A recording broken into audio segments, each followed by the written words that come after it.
নমস্কার দর্শক বন্ধুরা, ধর্মকথা চ্যানেলে জানাই আপনাদের সকলকে সুস্বাগতম। আশা করছি ঈশ্বরের কৃপায় আপনারা সকলে ভালো আছেন এবং সুস্থ আছেন। বন্ধুরা, যে মহিলারা স্নান না করে এই তিনটি কাজ করেন তার পরিবার চিরকাল দরিদ্র থাকে। আজ আমি আপনাদেরকে মাতা পার্বতীর একটি প্রশ্ন ও মহাদেবের উত্তর শোনাতে চলেছি। বন্ধুরা, এই ভিডিওতে বলা কথাগুলো আপনারা মনোযোগ সহকারে শ্রবণ করবেন।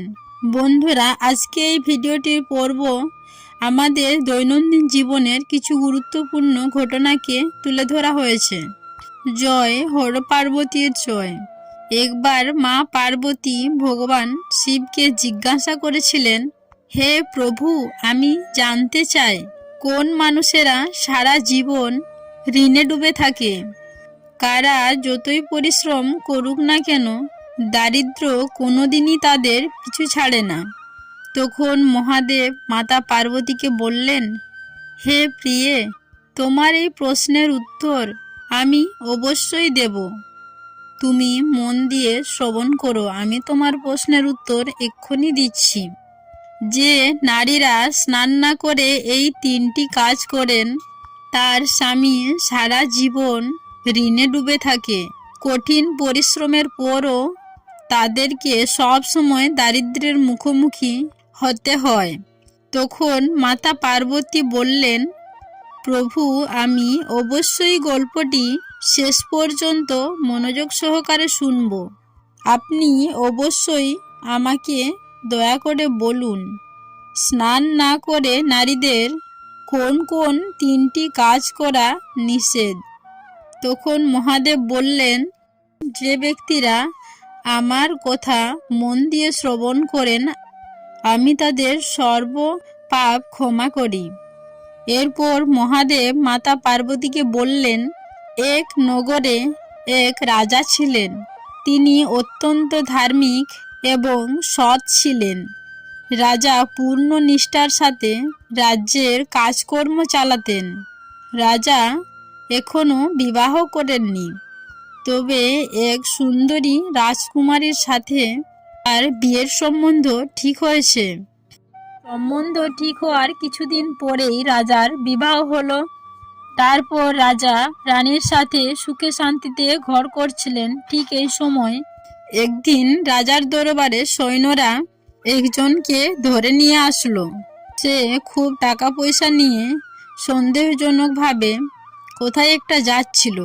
লোকটি খুবই সাধারণ ছিল, তাই সৈন্যরা ভেবেছিল লোকটা হয়তো চোর, আর সে চুরির টাকা নিয়ে পালানোর পরিকল্পনা করছে।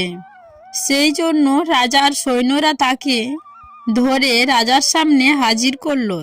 লোকটিকে রাজার সামনে যখন পেশ করলো, তখন রাজা লোকটির কাছে তার পরিচয় জানতে চাইলেন এবং জানতে চাইলেন এই টাকা তার কাছে কিভাবে এবং কোথা থেকে এলো।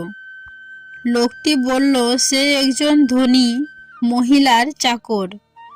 সেই মহিলাই তাকে এই সমস্ত টাকা পয়সা দিয়েছে। এবার রাজার কৌতূহল বাড়তেই থাকলো এবং তিনি আরও ভাবলেন, কেন মহিলাটি তার চাকরটিকে এত টাকা দিল। তখন রাজা লোকটিকে বলল, তুমি আমাকে সব কথা খুলে বলো, তোমাকে ওই মহিলা এত টাকা কেনই দিয়েছেন? এর পেছনে কি রহস্য লুকিয়ে আছে? রাজার কথা শুনে লোকটি বলল, আসলে ওই নারীর সাথে আমার অনেক দিনের সম্পর্ক রয়েছে। সে আমাকে বিয়ে করতে চায়, তাই সে তার স্বামীকে হত্যা করার পরে আমার সাথে দেখা করবে। আমরা দুজনে এই সমস্ত টাকা নিয়ে দূরে কোথাও চলে যাব এবং স্বাচ্ছন্দ্যময় জীবনযাপন করব। তাই সে আমাকে এই সব টাকা পয়সা নিয়ে নগরের বাইরে অপেক্ষা করতে বলেছে। রাজা সেই লোকটির কথা শুনে এই ঘটনার সত্য কথাটি যাচাই করার জন্য সৈন্যদের নিয়ে ওই মহিলার কাছে যায়।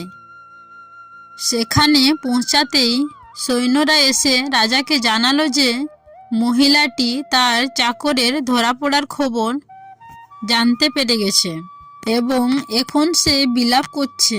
ডাকাতরা সব টাকা লুট করে এখন তার স্বামীকে হত্যা করে পালিয়ে গেছে। এখন সে তার স্বামীর চিতা সজ্জিত করেছে এবং নিজেকে সতী প্রমাণ করার জন্য সেই চিতায় প্রাণ বিসর্জন দেওয়ার জন্য বসে আছে। এই সব দৃশ্য দেখে রাজা সত্যি অবাক হয়ে গেলেন এবং যে লোকটি চিতায় আগুন দিতে যাচ্ছিল তাকে থামিয়ে দিলেন ও সেই মহিলাকে চিতা থেকে নামাতে বললেন। এরপর রাজা তার সমস্ত ধনসম্পদ মহিলাকে দেখিয়ে তার চাকরকে সামনে এনে বলল, আমি সমস্ত সত্যটা জেনে গেছি। এখন রাজদণ্ডের মুখোমুখি হওয়ার জন্য প্রস্তুত হয়ে যান। রাজার মুখে এই কথাটি শুনে মহিলাটি বললেন, হে মহারাজ, আমার চরিত্রের দিকে আঙ্গুল তোলার আগে আপনার রানীর চরিত্র যাচাই করুন, যার সাথে কাল আপনার বিয়ে হয়েছে। তারপর রাজা তার সৈন্যদের সাথে রাজ্যে ফিরে গেলেও সেই মহিলার কথা তার বারবার মনে পড়ছিল। তারপর রাজা চিন্তিত হয়ে মনে মনে ঠিক করলেন যে উনি তার রানীর দিকে নজর রাখবেন। এরপর থেকেই রাজা তার রানীর দিকে নজর রাখতে শুরু করলেন। এরপর মহাদেব মাতা পার্বতীকে বললেন, এরপর থাকতে রাজা তার রানীর দিকে নজর রাখতে লাগলেন। কিন্তু অন্যদিকে শত্রুরা সুযোগ পেয়ে এরপর থেকে রাজা তার রানীর দিকে নজর রাখতে শুরু করলেন। কিন্তু শত্রুরা এই সময় সুযোগ করে যুদ্ধ করে রাজার সমস্ত সম্পত্তি কেড়ে নিয়ে চলে গেলেন। এরপর রাজা একটা টাকার জন্য এদিক ওদিক ঘুরে পড়াতে লাগলেন। তারপর রাজা অন্য রাজ্যের রাজাদের কাছ থেকে ঋণ নিয়ে রাজ্য চালাতে থাকেন। রাজা তার রানীকে নিয়ে খুবই চিন্তিত ছিলেন। এই কারণে রাজা তার প্রাসাদে ঠিকমতো দেখাশোনা করতে পারছিলেন না। এরপর ভগবান শিব মা পার্বতীকে বললেন। এক রাতে রানী ভাবলেন যে রাজা ঘুমিয়ে পড়েছেন, তাই সে উঠে রাজবাড়ির বাইরে চলে গেলেন। রাজাও নিঃশব্দে তার পিছনে পিছনে যেতে শুরু করলো। রানী কিছু দূর গিয়ে এক ব্যক্তির বাড়িতে গেলেন। রানীকে দেখে সেই ব্যক্তি সাথে সাথে উঠে গেলেন এবং রানীর সাথে পাশে কুঁড়ে ঘরে ঢুকলেন। তারপর রাজা গিয়ে কুঁড়ে ঘরে যা দেখলেন তা রাজার পক্ষে অসহ্য ছিল, কারণ রানী উলঙ্গ হয়ে সেই ব্যক্তির সাথে গোপন সম্পর্ক করছিল।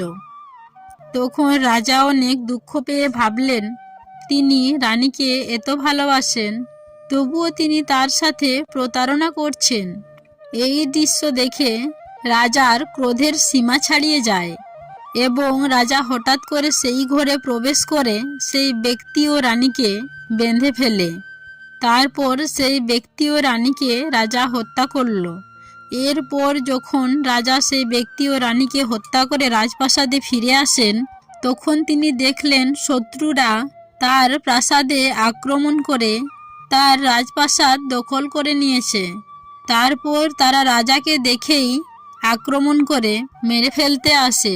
রাজা কোনো রকম করে তার জীবন বাঁচিয়ে বনে পালিয়ে যায়। বন্ধুরা, এইভাবে রাজা পালিয়ে যাবার পর শত্রুরা তার রাজ্য দখল করে নেয়। এরপর রাজা অসহায়ভাবে বনে বনে ঘুরতে থাকে। অর্থের অভাবে সে নিজের শরীরে ঠিকমতো কাপড়ও পরতে পারছিল না। এইভাবেই কিছুদিন কেটে যাওয়ার পর একদিন তিনি বনে এক ঋষিকে দেখতে পেলেন। সেই ঋষি আর কেউ নয়, ভগবান বিষ্ণু মা লক্ষ্মীর সাথে ছদ্মবেশে ভ্রমণে বেরিয়েছিলেন। এতদূর বলার পর ভগবান শিব বললেন, হে পার্বতী, তুমি অবশ্যই ভাবছো কেন ভগবান বিষ্ণু কেন রাজার সাথে দেখা করলেন। আমি আপনাকে বলতে চাই, রাজা খুব ধার্মিক, দয়ালু ও সরল প্রকৃতির ছিলেন এবং কখনো কারোর ক্ষতি করেননি। প্রতি জন্মে তিনি ভালো কাজ করতেন বলেই ভগবান বিষ্ণু তাকে দর্শন দিয়েছেন এরপর রাজা সেই ঋষির চরণ ছুঁয়ে আশীর্বাদ চাইলেন এবং বললেন, ঋষিরাজ, আমার দিনগুলো খুব ভালো ছিল। আমার টাকা পয়সার কোনো অভাব ছিল না, কিন্তু হঠাৎ কি হলো জানি না, বিয়ের পর থেকে আমার সব কিছু পরিবর্তন হতে শুরু করলো। অন্যের কাছ থেকে অনেক ঋণ হয়ে গেছে। আমার রাজপ্রাসাদ সহ সমস্ত রাজ্যও চলে গেছে। শেষ পর্যন্ত আমার রানীও আমার সাথে প্রতারণা করলো। আমি জানতে চাই কেন আমার সাথে এমনটা হলো। আজ পর্যন্ত আমি কারো খারাপ করিনি এবং কারো খারাপ করার কথাও ভাবিনি। এতদূর শোনার পর ভগবান বিষ্ণু বলেন, এটা তোমার দোষ নয়। তোমার ভালো কাজের কারণেই তুমি সিংহাসন পেয়েছিলে। কিন্তু যখন থেকে তোমার বিবাহ হয়েছে এবং রানী ঘরে এসেছে, তখন থেকেই রানী প্রতিদিন স্নান না করেই 3টি কাজ করতেছিলেন। আর তখন থেকেই তোমার খারাপ সময় আসতে শুরু করে। সর্বদা মনে রাখবেন, যে মহিলারা স্নান না করে এই 3টি কাজ করেন, তার স্বামী যতই সত্যের পথেই চলুক না কেন, যতই পরিশ্রম করুক না কেন, সে সারা জীবন ঋণে আটকে থাকে আর জীবনে অভাব তার লেগেই থাকে। তখন রাজা বললেন, হে ঋষিরাজ, দয়া করে আমাকে বলুন, কোন 3টি কাজ নারীদের স্নান না করে করা উচিত নয়। আমার রানী স্নান না করে কোন 3টি কাজ করতেন, যার কারণে আজ আমি ঋণগ্রস্ত হয়ে পড়েছি। আমার নির্মিত প্রাসাদ ধ্বংস হয়ে গেছে, শত্রুরা আমার রাজ্য দখল করেছে। তখন ঋষি বললেন, হে রাজন, স্নান না করে মহিলাদের কখনোই রান্নাঘরে প্রবেশ করা উচিত নয়। স্নান না করে রান্না করা অত্যন্ত একটি অশুভ কাজ বলে মনে করা হয়, কারণ হিন্দু ধর্মে খাবারকে মা অন্নপূর্ণার প্রতীক হিসেবে মনে করা হয়। তাই স্নান না করা অবস্থায় রান্না করা মা অন্নপূর্ণাকে অপমান করা বলে মনে করা হয়। এর ফলেই রুষ্ট হন মা দেবী লক্ষ্মী। এর ফলেই সংসারে অর্থ সংকট দেখা দেয়। মহিলাদের কখনোই স্নান না করে চুল আঁচড়ানো ও মাথায় সিঁদুর নেওয়া উচিত নয়। সকালে স্নান না করেই চুল খুলে চুল আঁচড়ালে অশুভ শক্তি আপনার বাড়ির প্রতি আকৃষ্ট হবে। এর ফলে দেবী লক্ষ্মী রুষ্ট হয়ে বিদায় নেবেন এবং আপনার সংসারে দুঃখ, কষ্ট ও দারিদ্রতা মাথা তুলে দাঁড়ায়। মহিলাদের ভুলেও স্নান না করে তুলসী গাছে জল দেওয়া উচিত নয়। তুলসী গাছকে মা লক্ষ্মীরই আর এক রূপ বলে মনে করা হয়।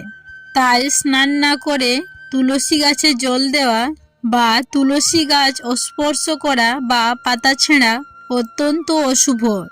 এর ফলে দেবী লক্ষ্মী রুষ্ট হন এবং মা লক্ষ্মী সেই বাড়ি ছেড়ে বিদায় নেন, যার ফলে সেই বাড়িতে ঋণ ধার বেড়ে যায়। এতদূর বলার পর ঋষি বলেন, হে রাজন, তোমার সাথে এইটাই ঘটেছিল। রানী সর্বদা স্নান না করেই এই 3টি কাজ করত, সেই কারণেই আজ তোমার এই অবস্থা হয়েছে। এই বলে ভগবান বিষ্ণু এবং মা লক্ষ্মী এগিয়ে গেলেন এবং রাজা তার শান্তি হারিয়ে ফেললেন। তিনি অস্থির ও বিষণ্ণতা বোধ করলেন। তারপর সে অনুভব করল যে তার ধর্মীয় অনুশাসনে অবশ্যই কিছু ঘাটতি ছিল, যার কারণেই ভগবান তাকে রানীর বিশ্বাসঘাতকতার দৃশ্য দেখিয়ে তাকে শাস্তি দিয়েছিলেন। তারপর রাজা সমুদ্রের তীরে পৌঁছালেন হাঁটতে হাঁটতে এবং সেখানে গিয়ে সমুদ্র দেবতার তপস্যা করলেন। এরপর সমুদ্র দেবতা রাজাকে দেখা দিলেই রাজা সমুদ্র দেবতার কাছে প্রার্থনা করে বললেন, হে সমুদ্র দেবতা, আমি আপনার তীরে তপস্যা করতে চাই, আমাকে তপস্যা করার অনুমতি দিন। তখন সমুদ্র দেবতা রাজাকে তপস্যা করার অনুমতি দিলেন। এভাবে বহু বছর ধরে তপস্যা করার পর রাজা আবার সিংহাসন লাভ করেন। এরপর মহাদেব মা পার্বতীকে যে গল্পটি বলছিলেন তার সমাপ্তি হলো। বন্ধুরা, আপনারা অবশ্যই বুঝতে পারলেন কোন 3টি কাজ মহিলারা স্নান না করে করলে সংসারে দারিদ্রতা আসে, ঋণগ্রস্ত হয়। তো বন্ধুরা, আজকের ভিডিওটি যদি আপনাদের ভালো লেগে থাকে অবশ্যই একটি লাইক, শেয়ার করবেন এবং কমেন্টে হর হর মহাদেব লিখতে আমাকে ভুলবেন না। এবং ভিডিও সম্বন্ধে যদি কোনো মতামত থেকে থাকে অবশ্যই কমেন্ট বক্সে লিখবেন। সবাই ভালো থাকবেন, সুস্থ থাকবেন এই কামনা করে আজকের ভিডিওটি আমি এখানেই শেষ করলাম। নমস্কার ও ধন্যবাদ। ঈশ্বর আপনাদের মঙ্গল করুক।